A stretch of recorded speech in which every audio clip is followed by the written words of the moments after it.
Satyabama Institute of Science and Technology, Chennai and Sriperumbudur.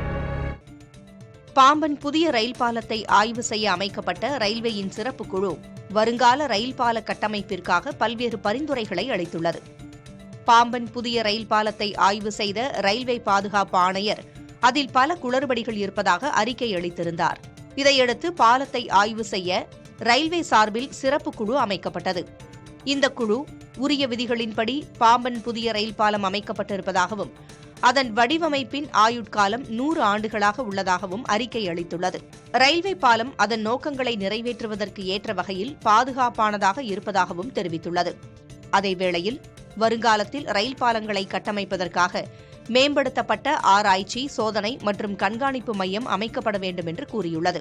Pamban புதிய ரயில் பாலம் போன்ற மிகப்பெரிய மற்றும் நவீன தொழில்நுட்பங்களை கொண்ட ரயில் பாலங்களுக்கு அனுமதி அளிக்க சிறப்பு சாளர முறையை உருவாக்க வேண்டும் என்று பரிந்துரைத்துள்ளது.